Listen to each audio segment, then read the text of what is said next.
So earlier, I spoke about what it looks like when I'm doing a consult with a client, looking at their day, exploring what their time constraints are, and really helping them to lay it all out and think through what's most important, what's on their plate, and recognizing that their 24 hours isn't the same as my 24 hours. And I want to give a personal account of how grief and trauma and also managing an autoimmune condition can show up as well. So for me, I have Hashimoto's disease, and I talk about how my dad passed away unexpectedly over 2 years ago now, and I smile because that was one of the wildest times of my life. It was awful, and I don't think enough people talk about how grief can have such an impact on how you show up, on your nervous system, on your capacity, and all of these things. And a lot of people, when a loved one passes, or a pet, or someone that they're really close to, it's just like, okay, have the service, do what you need to do, and let's skedaddle on out of here. And the calls stop, and you get maybe 3 days of bereavement, and then the rest of the time, you're just left to figure it all out on your own. If you're lucky, you might get a meal train, you might get somebody that call you every now and again, but I was still expected to show up at work. I was still expected to manage my projects. I was still expected to manage my team. I was still expected to show up for everybody and not skip a beat. But in the process of doing that, I ran myself so ragged. So much so that I literally had a double ear infection. I had to get a root canal redone. It was so much going on that I literally ignored.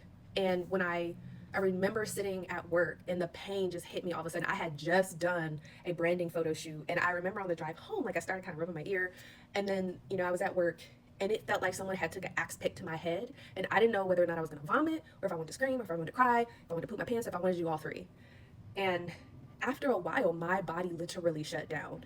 I was talking about things with my best friend and didn't even realize what was happening, and nor did I understand how much my body had broken down. And if you go back even to 2023 and 2024, I was on the cover of the biggest women's fitness magazine 2 times, cover model twice, and was still working out. As I said before, doing all the things. And at the time, I was still recording podcast episodes, and the flux, baby, the flux with family was unreal.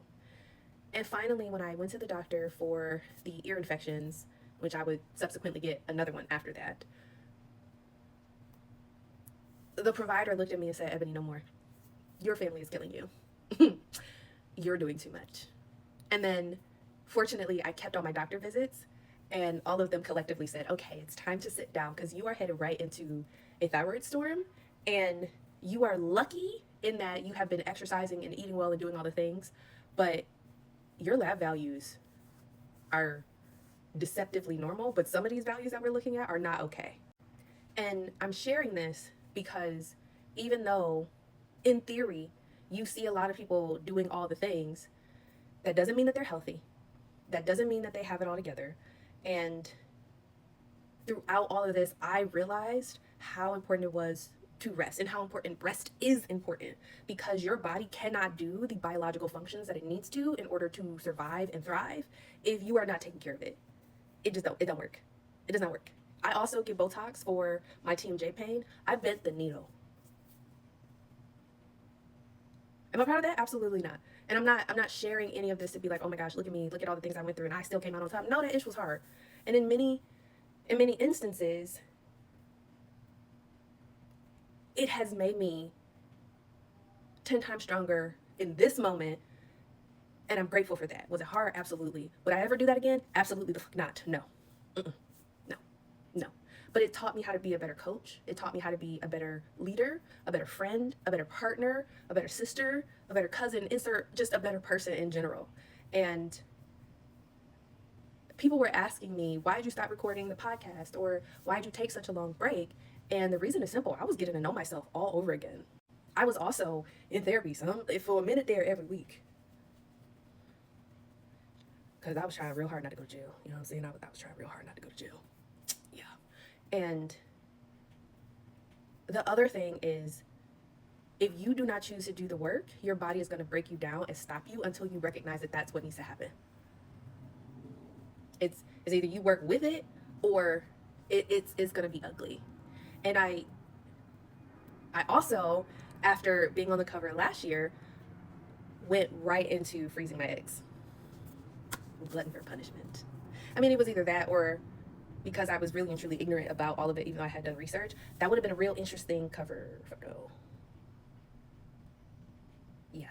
But I learned a lot about myself even going through that. And I am so much more passionate about the things that women have to go through. I had to be very, very careful, even with egg freezing, making sure I was taking my thyroid medicine, making sure I mean, you have to get your blood work checked pretty regularly and often throughout that process, but making sure I was getting enough sleep and eating and just doing all the things. And I would say that the last year, I really took time to get to know myself. I took time to come home to who I am and who I was meant to be. And I'm really proud of that. And this is why I am sharing so much about systems and talking about coaching and talking about women's health, especially Black women's health, because for so long I did not see representation, or I have not had positive experiences related to being held. And for me, that is what I want to be able to support others through. And I'm really excited about that. So I am so grateful that you are here in this space with me in this moment in time. And I just want to send you a big, warm, soft, and squishy hug today.